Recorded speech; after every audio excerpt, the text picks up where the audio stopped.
Hina wasit kontra Inter, Mattia De Sciglio dilarang tampil satu laga. Mantan fullback AC Milan itu diturunkan pada babak kedua oleh pelatih Massimiliano Allegri dalam laga Derby d'Italia jilid kedua pada akhir pekan kemarin dan tidak akan tersedia ketika Bianconeri melawat ke markas Cagliari untuk laga pada Minggu 10 April 2022 dini hari nanti waktu Indonesia Barat. Hakim Olahraga Federasi Sepak Bola Italia memandang Mattia De Sciglio telah menghina wasit di dalam terowongan Allianz Stadium setelah pertandingan kontra Inter Milan selesai yang berakhir dengan skor 1-0. Atas tindakannya tersebut, pemain yang berusia 29 tahun ini juga didenda sebesar 5.000 euro. Adapun hasil pertandingan Derby d'Italia itu memang mengusik perhatian para pemain Juventus dikarenakan didefinisikan oleh sebuah penalti yang dikonversi oleh Hakan Çalhanoğlu yang mengundang kontroversi antar pemain hingga injury time berlangsung selama 10 menit. Juve pun memiliki beberapa kali kesempatan untuk banding kepada wasit ketika terjadi sejumlah pelanggaran di kotak terlarang Inter Milan. Sebenarnya, De Sciglio tidak sendirian, dikarenakan Rabiot mengkritik ofisial dengan keras di media sosial dengan mengatakan bahwa timnya harus bermain dengan kondisi 11 kontra 12 orang. Namun tak seperti Mattia De Sciglio, sang pemain timnas Prancis lolos dari hukuman laga Serie A. Namun kerugian Bianconeri tak berhenti sampai di situ saja, dikarenakan Alvaro Morata menerima kartu kuning kelimanya untuk musim ini dan juga akan absen dalam lawatan ke Sardinia kontra Cagliari akibat akumulasi kartu kuning. Sementara itu, Inter Milan bakal kehilangan Lautaro Martinez untuk laga kontra Hellas Verona pada akhir pekan ini dikarenakan kartu kuning pada awal laga, dikarenakan melukai wajah Manuel Locatelli dengan tendangannya.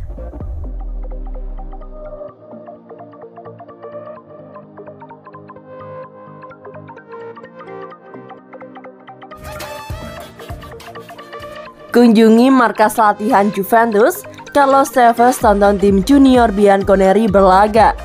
Carlos Tevez mengunjungi markas latihan Juventus di Continassa pada Selasa, 5 April 2022 siang waktu setempat.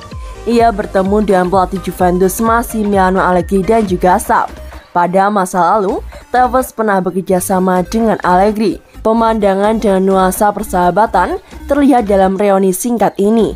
Mereka berpelukan dan berbagi cerita. Setelahnya, ia bertemu dengan ex-rekan timnya Leonardo Bonucci dan Giorgio Chiellini. Ia tak langsung pergi. Ia menyempatkan diri menonton tim junior Bianconeri yang berlaga. Menurut La Gazzetta dello Sport, Tevez datang ke Vinovo menyaksikan tim Primavera Juventus berhadapan dengan Hellas Verona. Demikian laporan yang dikutip dari Football Italia pada Rabu, 6 April 2022. Dia terlihat di tribun mengenakan jaket berlogo Juventus. Ia bersama beberapa tokoh lainnya. Ada mantan kiper Singoia tua Marco Storari. Kemudian wakil presiden Juventus Pavel Nedved, direktur olahraga Federico Cherubini, juga manajer tim U23 Giovanni Manna, serta salah satu pencari bakat Bianconeri, Mattia Notari. Rupanya Tevez sudah ada di Turin sejak beberapa hari sebelumnya. Ia sempat menyaksikan Derby d'Italia. Sayang, Juventus kalah 0-1 dari Inter Milan di Stadion Allianz pada Senin 4 April 2022 dini hari waktu Indonesia Barat. Adapun hasil demikian membuat pasukan hitam putih tertahan di posisi keempat klasemen sementara Serie A Liga Italia. Tevez menjadi salah satu striker berkelas yang pernah dimiliki Juventus, tepatnya pada 2013 hingga 2015 silam. Dalam rentan waktu tersebut, ia tampil dalam 95 laga di berbagai ajang dan telah mencetak 50 gol. Ia meraih beberapa penghargaan bergengsi, termasuk 2 trofi Serie A dan 1 gelar Coppa Italia. Ia termasuk andalan Bianconeri yang menembus final Liga Champions pada musim 2014-2015. Pada laga puncak, Singoia tua ditaklukkan Barcelona 1-3 di Berlin.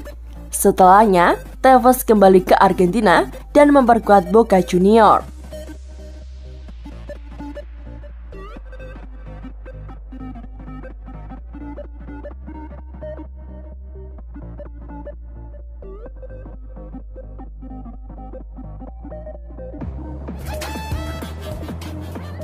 Juve segera temui Atletico Madrid untuk bahas Alvaro Morata. Kabar ini dirilis oleh jurnalis Gol Italia Romeo Agresti dengan kedua belah pihak harus membahas kontrak pinjaman Morata yang akan segera habis pada tanggal 30 Juni mendatang. Bianconeri meminjam sang striker tim nasional Spanyol pada musim panas tahun 2020 lalu selama 1 musim, yang diperpanjang semusim lagi pada musim panas tahun lalu. Dan kini, mereka harus memutuskan apakah akan mempermanenkan atau mengembalikannya ke Wanda Metropolitano. Tidak ada kesepakatan untuk memperpanjang pinjaman lagi.